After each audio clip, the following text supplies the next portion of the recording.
આજે આપણે બનાવીશું એકદમ દાણેદાર મોહનથાળ। મિક્સિંગ બાઉલમાં 2 કપ ચણાનો લોટ ઉમેરીશું। મોણ દેવા માટે 1/4 કપ દૂધ અને 1/4 કપ ઘી લેશું। ઘીને મેં થોડું ગરમ કરીને લીધું છે। તમે બંને વસ્તુ ગરમ કરીને મિક્સ કરી શકો છો। બંને વસ્તુને મિક્સ કરી લીધી છે અને થોડું ઉમેરીને આપણે મિક્સ કરી લઈશું। મોણ આપણે આ રીતે દેવાનું છે, બંને હથેળીથી ઘસીને પછી આપણે મોણ દેવાનું છે, જેથી ચણાના લોટના દરેક કણમાં સરસ એવું મોણ તૈયાર થશે। ચણાના લોટને આ રીતે પ્રેસ કરીને 20 મિનિટ માટે ઢાંકણ ઢાંકીને મૂકી દઈશું। 20 મિનિટ પછી જોઈએ તો આ રીતનું દરેક કણમાં સરસ એવું મોણ લાગી ગયું છે। એક સરખો દાણેદાર લોટ તૈયાર કરવા માટે આ રીતની ચાણી લીધી છે। મોટા ગાણાવાળી ચાણી લેવાની, જેથી સરસ એવો દાણો તૈયાર થશે। આ રીતે હાથેથી ઘસીને આપણે લોટ ચાળી લેવાનો છે। નજીકથી લોટ બતાવું તો આ રીતનો દાણેદાર તૈયાર થયો છે।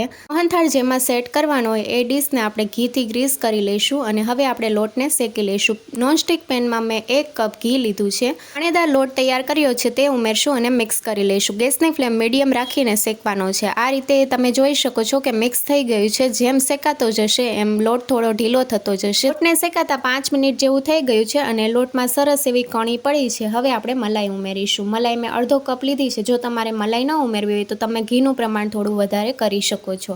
મલાઈ ઉમેરીશું એટલે લોટ ફૂલવા લાગશે અને વધારે કણી પડશે। લોટ સરસ એવો શેકાઈ ગયો છે। ગેસની ફ્લેમ બંધ કરી દઈશું। પેન ગરમ હોવાના લીધે આપણે થોડી વાર માટે ચલાવી લઈશું। મોહનથાળની ચાસણી બનાવવા માટે પેનમાં 1 કપ ખાંડ ઉમેરીશું, સાથે અડધો કપ પાણી ઉમેરવાનું છે। ખાંડ ડૂબે એટલું આપણે પાણી ઉમેરશું। તો આ રીતે મેં અડધો કપ પાણી ઉમેર્યું છે અને આપણે મીડિયમ ગેસની ફ્લેમ ઉપર મિક્સ કરી લઈશું।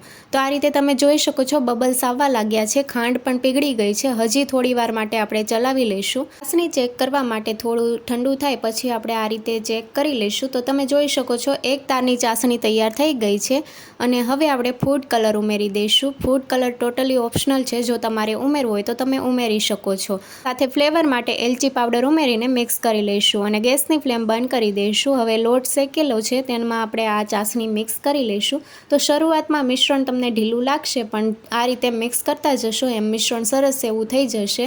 જો આ સમયે તમારું મિશ્રણ વધારે ઢીલું લાગતું હોય તો તમે થોડું ગરમ કરીને આ રીતે કરી શકો છો। મારે મિશ્રણને ગરમ કરવાની જરૂર નથી પડી, આ રીતે ઠીક થઈ ગયું છે। હવે આપણે જે પ્લેટમાં મોહનથાળ સેટ કરવા મૂકવાનો છે એમાં આપણે ઉમેરી દઈશું અને આખામાં આ રીતે પાથરી લઈશું। ઉપરથી બદામ અને પિસ્તાની કતરંગ ઉમેરીને થોડી પ્રેસ કરી લઈશું। 25 થી 30 મિનિટ આપણે ઠંડો થવા માટે મૂકી દઈશું। ઠંડો થઈ જાય પછી આ રીતે આપણે પીસ કરી લેવાના છે। પીસ તમારે જે સાઈઝના કરવા હોય એ સાઈઝના તમે કરી શકો છો। સાથે આપણે 2 કલાક માટે ઠંડો થવા માટે મૂકી દઈશું। મોહનથાળ સેટ થઈ ગયો છે। પીસ આ રીતે કાઢીને બતાવું તો સરસ એવો દાણેદાર મોહનથાળ તૈયાર થયો છે।